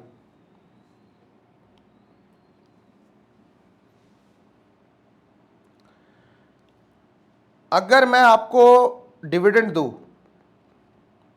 मतलब you are talking about DPS 1, dividend per share 1, ठीक है ना, डन है। ये अंडरस्टैंडिंग अपनी पहले से आई है, अभी अभी आज फर्स्ट आवर से ही, यही फर्स्ट मिनट से ये डिस्कस कर रहे हैं, ओके। और आपको मैं आई दूं, क्योंकि इक्विटी तो हम मान के चलते हैं ना, लाइफ टाइम के लिए है, पूरे जीवन के लिए है, X% जो भी है, और मैं आपसे P0 मांगू, या इसकी करंट मार्केट प्राइस मांगू, या इसी को हम बोल सकते हैं रियल वैल्यू, बोलूं कि ना बोलूं? नहीं, रहने दो, इसका P0 प्रेजेंट वैल्यू मांगू, तो आप कैसे दोगे? टीवीएम का कॉन्सेप्ट लगाओ, याद करो जरा, फंडामेंटल ऑफ फाइनेंस याद करो, टीवीएम, फंडामेंटल ऑफ फाइनेंस। ये डेटा या वैल्यूएशन ऑफ सिक्योरिटी वाला चैप्टर याद करो, उसी फंडामेंटल ऑफ फाइनेंस में ही वैल्यूएशन ऑफ सिक्योरिटीज आपको कराया है कि इक्विटी को कैसे वैल्यू करेंगे। तो जो उसकी प्रेजेंट वैल्यू थी वो निकालने के लिए, इंट्रिंसिक या रियल वैल्यू निकालने के लिए हम क्या करते हैं, हमारे पास फॉर्मूला क्या होता था? P0 is equal to DPS1 divided by I होता था ना। और हमें यहां निकालना क्या है? यही तो I निकालना है, यही तो मेरा KE है। सो क्या होगा? KE is equal to DPS1 divided by P0, and this P0 can be either NP net proceed or it can be current market price or the issue price। issue price होगा, net proceed भी हो सकता है, क्योंकि अगर उस पर flotation cost minus हुई होगी वो बात की बात है, ठीक है। बट ये यू नो नेट प्रोसीड और CMP you know, right. So this is the formula. तो हमारे लिए KE का फॉर्मूला तो मिल गया। So it is very clear कि डिविडेंड प्राइस अप्रोच में मेरा cost of capital KE is equal to what? DPS1 divided by P0 और नेट प्रोसीड और करंट मार्केट प्राइस। देखेंगे क्वेश्चन में क्या मिल रहा है। And this is my formula done. तो ये भी हमारे को फॉर्मूला कहां से मिल गया, हमें हमारे टीवीएम कॉन्सेप्ट से ही मिल गया। डन है। कोई सवाल यहां पे, कोई दिक्कत? इस पे एक क्वेश्चन करते हैं, अपने आप सारी दिक्कत दूर हो जाएगी। ठीक है, अपना बुक निकालिए। मैं वैसे ही इतने एग्जाम्पल करा रहा हूं कि बुक में ज़्यादा जाने की जरूरत पड़ती नहीं है। हमारी बुक में एग्जाम्पल्स होंगे, एग्जाम्पल वाले सेक्शन में आ जाओ टेक्स्ट बुक में, और एग्जाम्पल नंबर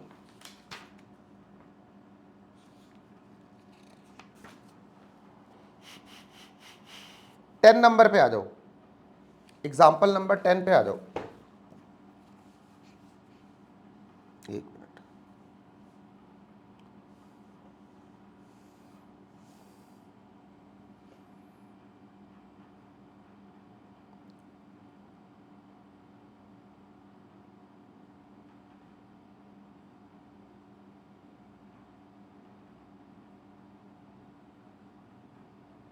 टेन। ये देखो, यहां फेस वैल्यू दिया हुआ है कितना, 100। डिविडेंड पर शेयर दिया हुआ है कितना, 15 एंड 40। 15 एंड 40 मतलब इस साल का डिविडेंड है, कुछ भी नहीं लिखा है, क्वेश्चन इज साइलेंट। तो हमारा this dividend per share is, this is DPS 1। ठीक है, मार्केट प्राइस गिवन है 50, 150, 250। अब बताओ, इससे नहीं, इससे डिवाइड करेंगे। Percentage of cost of equity निकालना है, कैसे निकालेंगे?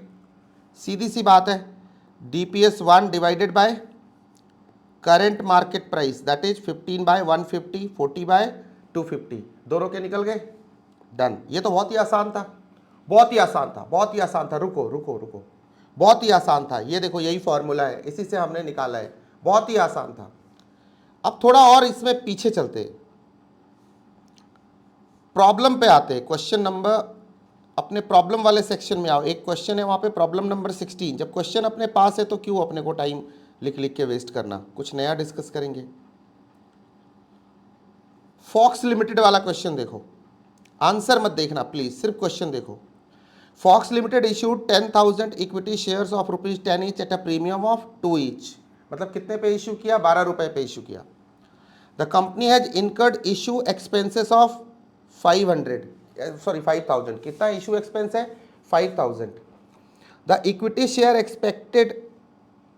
expects the rate of dividend to 18% per annum. 18% per annum, percentage दिया हुआ है, किसका परसेंट होगा ये ऑफ कोर्स 10 का 18% होगा। तो हमारा DPS कितना होगा, 1, तो सर 1.8 रुपये होगा। ठीक है, calculate the cost of equity share capital. Will your answer be different if the current market price is 21? Yes, my answer will be different. But पहले पहला क्वेश्चन, मतलब इसमें 2 पार्ट है, पार्ट 1 एंड पार्ट 2, यहां से शुरू होगा। So what is part 1? वो क्या कहता है कि एक अगर 10,000 इक्विटी है और 5,000 हम दे रहे हैं इशू मैनेजमेंट कॉस्ट, तो परसेंटेज में निकाले तो कितना है? ठीक है, 10,000 इक्विटी पे अगर 5,000 रुपया मैं इशू में एक्सपेंसेस दे रहा हूं, तो सीधी सी बात है यार, 0.5 है। मतलब क्या हुआ, 5,000 डिवाइडेड बाय 1 लाख। ठीक है, 0.5।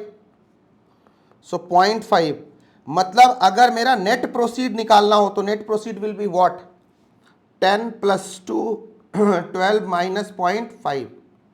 तो सॉरी, नेट प्रोसीड नहीं, हाँ, इस केस में नेट प्रोसीड क्या होगा, 11.5। 11.5 समझ गया आगे बात। और मैं दे कितना रहा हूं, 1.8।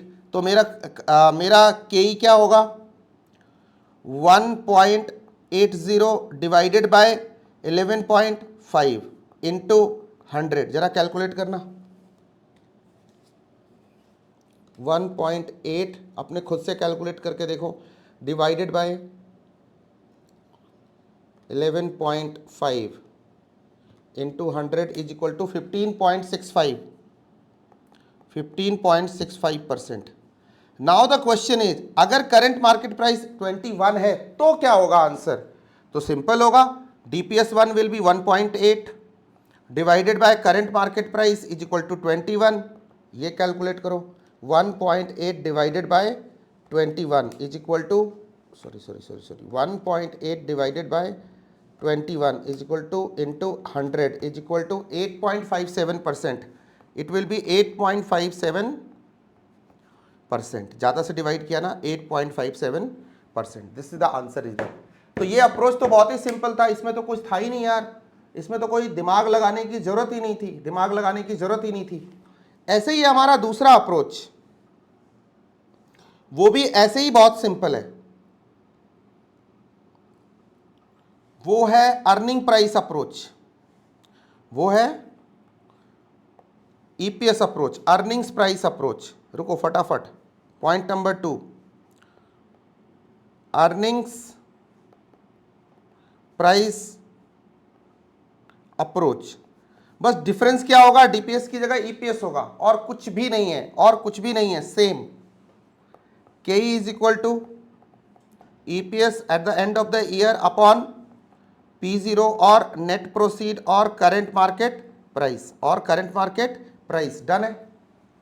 मैं अभी सिर्फ कॉस्ट ऑफ एक्सटर्नल इक्विटी की बात कर रहा हूं, उसी पर्सपेक्टिव से सारा सॉल्यूशन कर रहा हूं, राइट. जब मैं केआर पे आऊंगा तो थोड़ा मैं जो भी चेंजेस करूंगा मैं बता दूंगा उस समय, ठीक है. अभी कंफ्यूज नहीं होते. डन है क्या. ईपीएस 1 डिवाइडेड बाय P0 नीचे करना है यार, एनपी और current market price whatever is given based on the question या issue price whatever has been given. ये हम देखेंगे क्वेश्चन टू क्वेश्चन के बेसिस पे. अगर क्वेश्चन साइलेंट है और करंट मार्केट प्राइस दिया हुआ है तो will take current market price. अभी देखा हमने, ठीक है, अभी देखा हमने. चलो आपको एक क्वेश्चन देता हूं, एक एग्जांपल देता हूं. एक कंपनी है, उसका current market price is equal to 622. Current market price is 622. EPS is equal to 50 और pay out ratio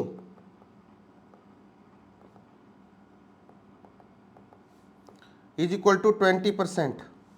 sir what will be the KE? Calculate the KE.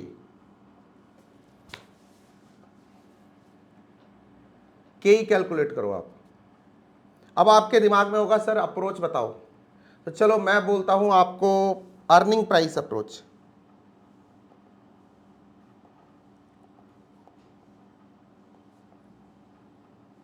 Calculate इस अप्रोच से what will be the KE.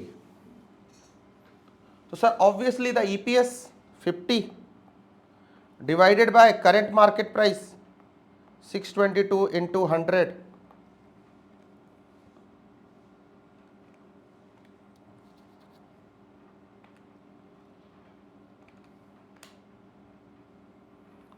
Into 100 is equal to 8.0385, मतलब 8.4%, 8.04%, sorry.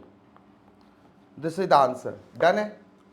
यहां तक तो कुछ था ही नहीं, यहां तक तो कुछ था ही नहीं, मतलब ये तो this was the easiest sum that you can solve. Now I am giving you one more question, और वो आपको सॉल्व करना है. अपना टाइम वैल्यू ऑफ मनी का जो कॉन्सेप्ट है, जो अपना आइडिया है, जो अपन ने सीखा है, उसको यूज करके सॉल्व करना है. This is very easy. ये जब भी एग्जाम में आएगा ये सब तुमको कभी भी फंसाने वाला नहीं है. ये फंडामेंटल्स हैं, ये बेसिक है, ये कॉमन सेंस है. जनरल नॉलेज पे ये सब हमने कर दिया. आपको समझ में आया क्या? जनरल नॉलेज पे ये सम हमने सॉल्व किया. अब जो एग्जाम्पल दे रहा हूं ना, इसको ध्यान से पढ़ो, इसको ध्यान से नोट करो और फिर मेरे साथ सॉल्व करो. मैं क्या बोल रहा हूं? Share issued at ₹250, issue price दे रहा हूं with a flotation cost of 2%, ठीक है. Dividend paid on same share is equal to 25 rupee 25, ठीक है. 25 रुपए का हमने इस पे डिविडेंड पे किया. Now it will grow by 10% every year. Question में हमने कुछ भी नहीं लिखा है, मतलब क्या है कि हमारी इक्विटी जो है वो लाइफ टाइम के लिए है, ठीक है, 10% every year from now, calculate cost of equity, calculate cost of equity, ये कैलकुलेट करके दो मेरे को। ये अपना कॉमन सेंस, अपना टाइम वैल्यू ऑफ मनी, अपना फंडामेंटल ऑफ फाइनेंस, अपना वैल्यूएशन ऑफ सिक्योरिटीज, पहले 3 लेक्चर जो आपने किए उसका फंडा दिमाग में लेके आओ, ग्रोथ वाला एरिया दिमाग में लेके आओ, जरा सोचो, क्योंकि यहाँ पे ग्रो हो रहा है, ये ग्रोथ हो रही है यहाँ पे, जी वाला फॉर्मूला, एंड उसके बेसिस पे आप खुद इसको सॉल्व करने की कोशिश करो, खुद सॉल्व करने की कोशिश करो कि जब फॉर एग्जांपल जब हमें P0 निकालना होता था, ठीक है, उसकी करंट प्राइस निकालनी होती थी, प्रेजेंट वैल्यू निकालनी होती थी, तो हम क्या करते थे, हम करते थे बेटा, याद करो, डिविडेंड जब ग्रोथ होता था डिवाइडेड बाय आई माइनस जी, बोलो यस और नो, यही करते थे ना। यही चीज तुम्हारे सामने आ गई है, इसमें से तुम्हें निकालना क्या है, इसमें से तुम्हें इसको बाहर करना है, दिस इज योर केई। तो इस फंडे को अगर सॉल्व करते हो, ध्यान से सुनना, इस फंडे को पहले फॉर्मूला बना लेते, डेराइव कर लेते, मतलब कहने का मतलब क्या है कि sir P0 is given, that is 250 is equal to dividend, dividend कितना होगा हमारा, जरा ये बच्चे बताइए सारे, डिविडेंड कितना होगा, डिविडेंड गिवन है कितना है, 25 रुपए, क्या 25 रुपए होगा, क्या डिविडेंड जो अभी है वो होगा या eight the end of the year होगा, बताओ सारे बच्चे बताओ। DPS1, तो DPS1 कैसे कैलकुलेट होगा, सिंपल सी बात है, 25 रुपए है और 10% के रेट से ग्रो करता है, तो इस साल में भी बढ़ेगा ना, ऐसा थोड़ी कि इस साल में वो यार बढ़ेगा ही नहीं, इस साल भी बढ़ेगा सर, तो क्या करेंगे, इंटू 1 प्लस 0.1, 1.1 से इसको बढ़ाएंगे, यही करेंगे ना। तो my dividend will be is equal to 1.1 into 25 is equal to 27.5, तो मेरा डिविडेंड कितना होगा 27.5, तो ये डिविडेंड कितना हो गया 27.5 डिवाइडेड बाय आई, मेरे को नहीं पता, मेरे को आई तो नहीं पता, मतलब केई यही तो नहीं पता मेरे को, माइनस जी, जी कितना है 0.1, 10% के रेट से ग्रो कर रहा है। अब मुझे आई निकालना है, तो मैं करूंगा क्या, इस फंडे को अगर इससे केई निकालना चाहूं तो मैं क्या करता, ध्यान से देखो, मैं कुछ नहीं करता, इसको इधर लेके आता और इनको इधर लेके जाता, यही करता ना। तो देखो क्या करता, P0, sorry not P0, wait, solve करते इसको, और कैसे सॉल्व करता मैं इसको, मैं करता I minus G is equal to DPS1 dividend, ठीक है, डिवाइडेड बाय P0, और आई बोले तो और K is equal to DPS1 divided by P0, और ये जी को मैं इधर लेके आता तो क्या हो जाता, प्लस जी, बोलो यस और no. So this is my K E का फॉर्मूला, तो यही फॉर्मूला को मैं यहां सेट कर रहा हूं, कोई मुश्किल बात तो है नहीं। सो और K E is equal to 27.5 divided by P0 250, current mark जो इश्यू प्राइस है, इश्यू प्राइस, बट 250 नहीं होगा इश्यू प्राइस, सॉरी यहां फ्लोटेशन कॉस्ट भी था, 2% का फ्लोटेशन कॉस्ट था बच्चों, माइनस एफसी, सो 250 माइनस 250 का 2%, 250 का 2% इज इक्वल टू 5, मतलब 245 plus g 0.1 is equal to 27.5 divided by 245, sorry यार ये मिस कर गया था मैं, 245 प्लस 0.1, अब कर दो कैलकुलेट, ये निकलेगा तुम्हारा आंसर 27.5 डिवाइडेड बाय 245 इतना plus 0.1 is equal to 21.22%। Check करो एक बार आंसर, यही निकल के आया क्या तुम्हारा भी। तो जरा लॉजिक देखना, अगर ग्रोथ वाला सम हो तो अपन अगर बेसिक से अपन टीवीएम के कॉन्सेप्ट पे अगर वापस जाते, कुछ नहीं करना, dividend divided by I, dividend divided by current market price और नेट प्रोसीड, जैसे ये था, ये क्या था, this was nothing but my net proceed, my P0 was my net proceed, my issue price minus flotation cost, ठीक है, and plus g. So the idea is, ये था DPS1, तो DPS मेरे को 25 दिया था, मैंने 10% जोड़ के उसको DPS1 निकाल लिया। हमें सबसे पहले इसी पॉइंट को ध्यान में रखना है।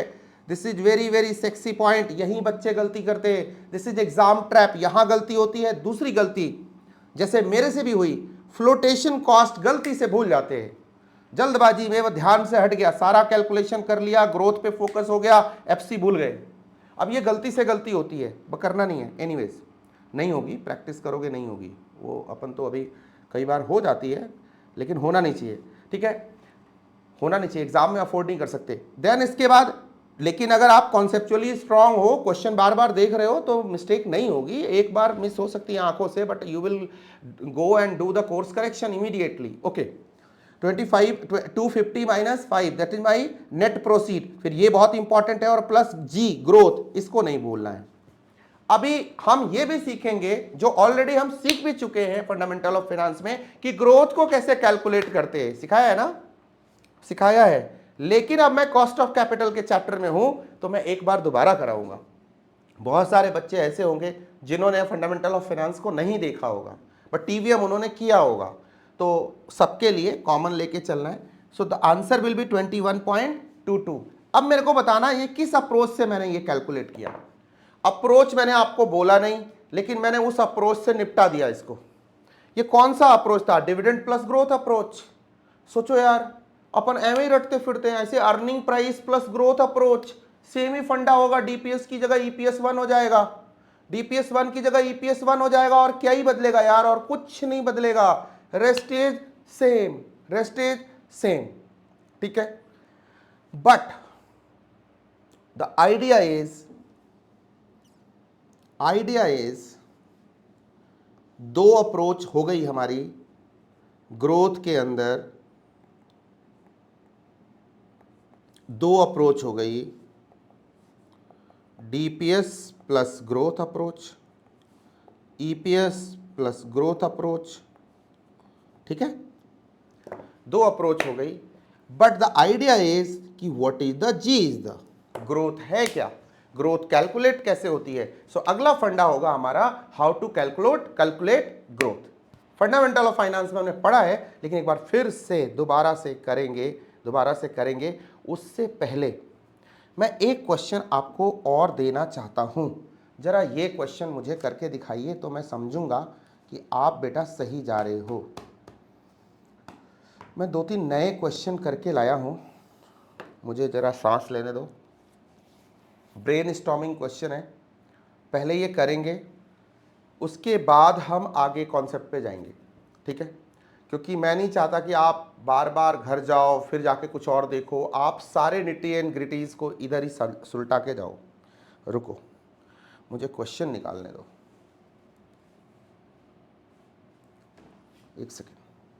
मैं 2-3 छोटे छोटे क्वेश्चन और बना के लाया हूं आउट ऑफ द बॉक्स, क्योंकि ये ट्रैपिंग क्वेश्चंस ICI ने पूछे MCQs में।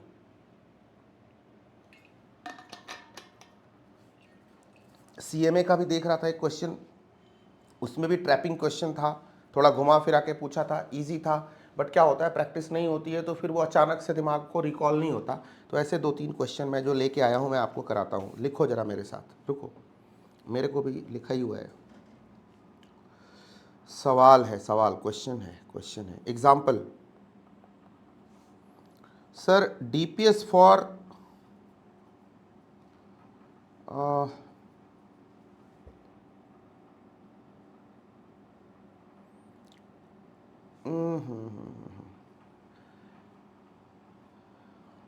नहीं, एग्जाम्पल, एक स्टॉक है, स्टॉक X फॉर एग्जाम्पल, और जो इसकी कंपनी है फर्म,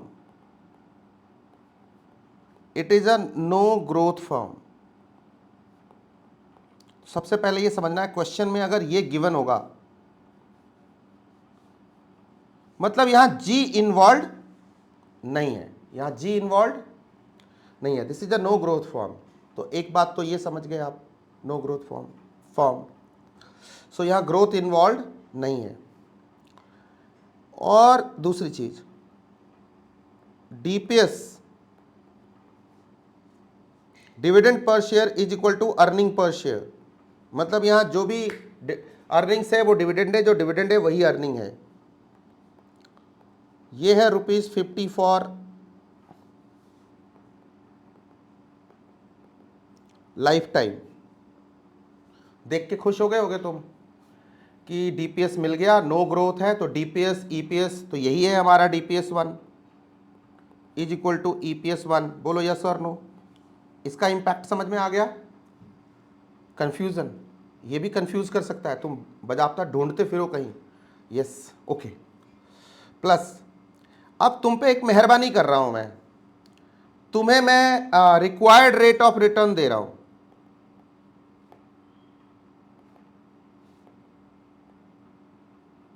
ये इसी चैप्टर से रिलेटेड क्वेश्चन है। रिक्वायर्ड रेट ऑफ रिटर्न दे रहा हूं 12.5%। तुम्हें मैं प्राइस, करंट प्राइस भी दे रहा हूं, वो दे रहा हूं 490। बोलो सर सब तो दे दिया आपने, हमें निकालना क्या है? तुमसे मैं पूछ रहा हूं कि what is the intrinsic value of stock. What is the intrinsic value? Intrinsic value बोले तो real value, actual value, real price इस स्टॉक का क्या है। सर ये सवाल क्यों पूछ रहे हो? क्योंकि जब ये तुम बता दोगे तो मैं तुमसे अगला सवाल पूछता हूं, question 1, question 2। The organization, the firm should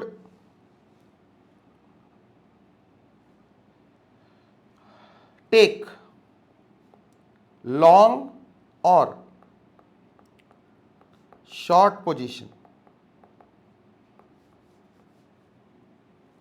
ठीक है, do you know what is long and short position? Anyone जो थोड़ा बहुत स्टॉक मार्केट, ग्रो ऐप नहीं, मनी मार्केट ऐप पे जाके थोड़ा खेलते हो, जो स्टॉक्स की न्यूज़ सुनते हो? नहीं सुनते, कोई बात नहीं, सुनो। इंट्रिंसिक वैल्यू समझ में आ गया ना? इस स्टॉक की रियल प्राइस क्या है? ये तो मार्केट प्राइस है, ये तो करंट प्राइस है मार्केट में, इस पे ट्रेड कर रही है 490 पे।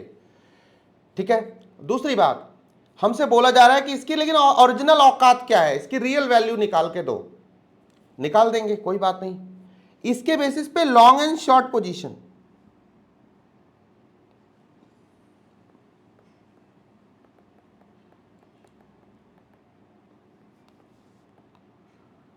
लॉन्ग पोजीशन, यहां तक जितना सीखा है उसको कंसोलिडेट कर रहा हूं। शॉर्ट पोजीशन का मतलब होता है company should take a decision to cell.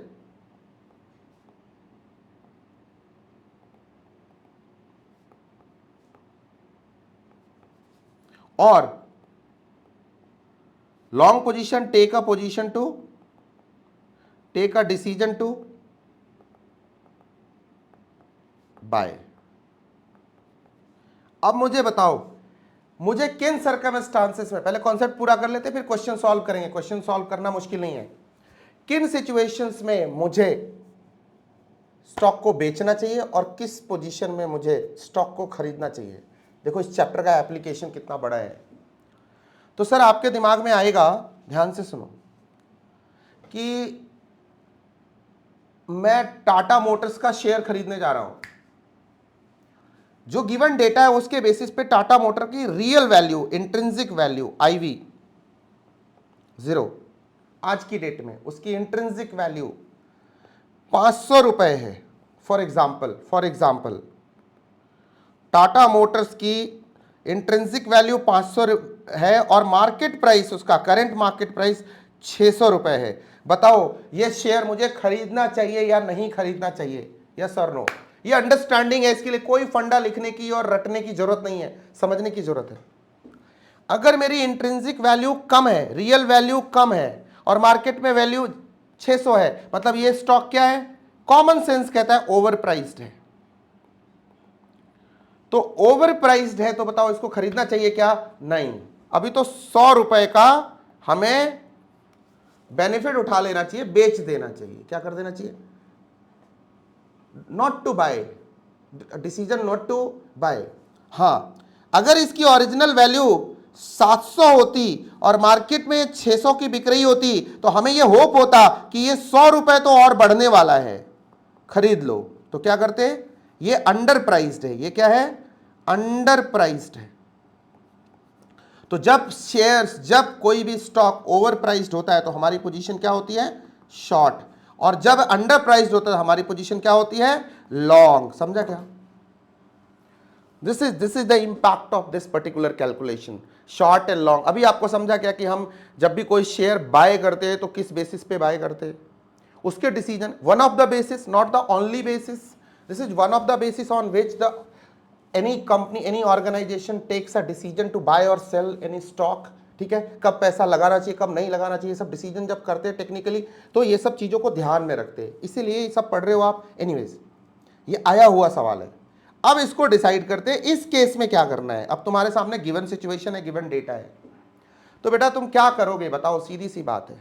तो तुम क्या करोगे? तुम कुछ नहीं करोगे, तुम सिंपल सा फंडा लगाओगे कि सर P0 और IV0 is equal to intrinsic value अभी की is equal to 50 divided by कितना? Required rate of return given है, आई गिवन है 12.5, 0.125 इज इक्वल टू 400 रुपए। It is less than CMP current market price, that is 490। तो मेरी position क्या होगी? शॉर्ट पोजीशन होगी, लॉन्ग पोजीशन नहीं होगी। समझा क्या? समझा? डन है ना? कर सकते हो ना? एक क्वेश्चन और देता हूं आपको, ये आप अभी मेरे साथ ये खुद से सॉल्व करोगे। एक और एग्जांपल है, एक और स्टॉक है, स्टॉक वाई। स्टॉक वाई क्या कहता है? DPS for the year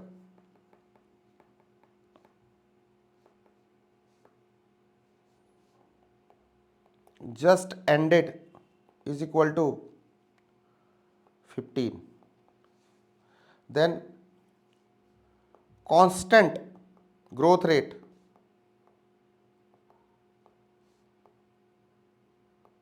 is equal to 14% per annum, constant growth rate है। Okay, required rate 18% per annum, price of share, current price of share is equal to 96। Take decision, short करें कि long करें? Take decision.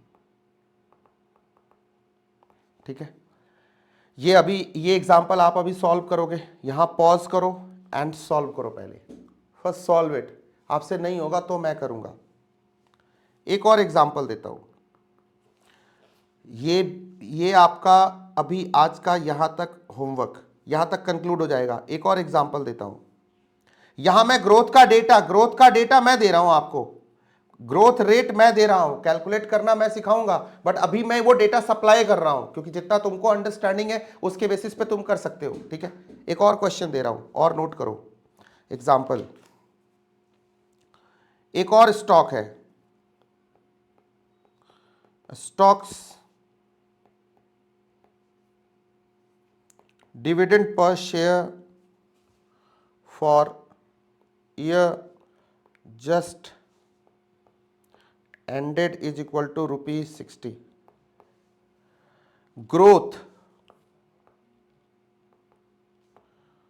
For next, इस सवाल को बहुत आराम से करना, 5 years is equal to 25% per annum, ये बहुत इंपॉर्टेंट है, पर एनम बहुत इंपॉर्टेंट है। ग्रोथ,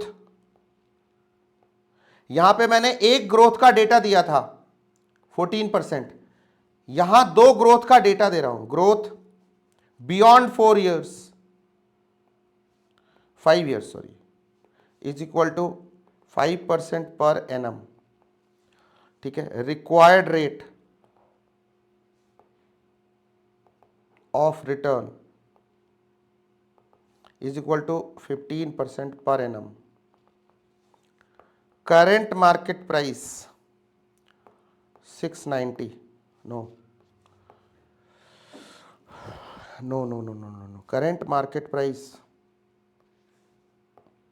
705, रुको 705, calculate intrinsic value of the stock and give your recommendations for investment।